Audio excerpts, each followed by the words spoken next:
Jokowi pastikan Baradae bebas. Benarkah? Begini penjelasan ahli hukum pidana. Namun sebelum kita bahas, mohon dukung channel ini dengan menekan tombol like dan subscribe, agar kami lebih bersemangat menyajikan berita terupdate setiap harinya.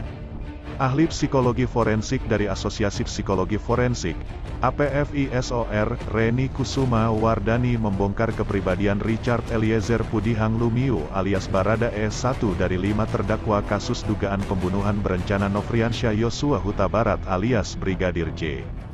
Hal itu disampaikan saat memberikan kesaksian pada sidang lanjutan di PN Jaksel, Rabu tanggal 21 Desember tahun 2022.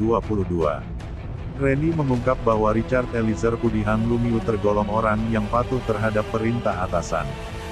Argumentasinya itu dikemukakan usai Himpunan Psikolog Indonesia melakukan asesmen psikologis. Tingkat kepatuhan Richard Eliezer tinggi terhadap figur otoritas, kata dia di PN Jaksel. Jaksa kemudian menyinggung hasil asemen Richard Eliezer yang tertuang dalam berita acara pemeriksaan, BAP. Ada satu hal yang perlu didalami terkait perilaku destructive opinion. Saya spesifik keterangan Richard di sini. Ibu menjelaskan ada tindakan yang dalam destructive opinion, bisa jelaskan, tanya jaksa. Reni mengatakan, Richard tidak mampu bersikap asertif ketika menerima perintah dari seseorang yang lebih tinggi pangkat dan jabatan, meskipun perintah bersifat merusak. Destructive opinion yang ada pada diri Richard, pada saat ada satu perintah di situ ada perbedaan status yang dimiliki oleh Bapak Richard, antara Bapak Richard dengan Bapak Sambo, dengan pangkat yang terendah dengan latar belakang kepribadian yang menurut hasil pemeriksaan ini memang masih memiliki emosi yang kurang stabil, ujar dia. Di situ mengakibatkan dirinya memiliki suatu kepatuhan dan ketidakberanian untuk asertif atau melakukan penolakan, meskipun sebetulnya perintahnya adalah sesuatu untuk merusak, lanjutnya. Artinya ini menghilangkan free will gak, kehendak dia memilih patuh atau tidak menghilangkan. Artinya tetap bisa, tanya jaksa. Tidak menghilangkan, ada free will itu. Nah, free will itu menjadi terungkap dalam satu kepatuhan opinion yang destruktif, jawab Reni. Lebih lanjut, Reni menjelaskan, secara umum taraf kecerdasaan Richard tergolong rata-rata, memiliki kapasitas intelektual yang relatif baik, terutama untuk menghadapi tugas-tugas praktis dan sederhana di dalam kehidupan sehari-hari. Jadi bukan pada tugas-tugas yang kompleks, kapasitas dan fungsi memori juga baik. Kemudian suitable rata-rata, tandas Reni.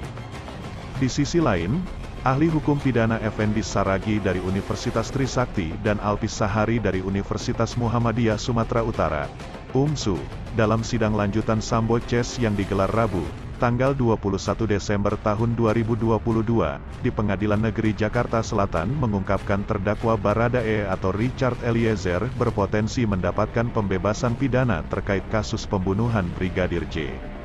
Hal itu sesuai dengan Kitab Undang-Undang Hukum Pidana, KUHP, mengenai daya paksa atau overmach yang tertuang dalam pasal 48 KUHP yang berbunyi, orang yang melakukan tindak pidana karena pengaruh daya paksa, tidak dapat dipidana. Hal ini sejalan dengan hasil pemeriksaan psikologi forensik yang dibeberkan oleh saksi ahli psikologi forensik sekaligus Ketua Asosiasi Psikologi Forensik Indonesia, APSIFOR, Reni Kusuma Wardani, bahwa Baradae merupakan pribadi yang patuh dan taat terhadap figur otoritas. Nah, bagaimana menurut kalian? Mungkin itu saja yang dapat kami sampaikan. Jika ada salah kata mohon dimaafkan, dan nantikan berita terupdate kami selanjutnya, hanya di channel Apinfo.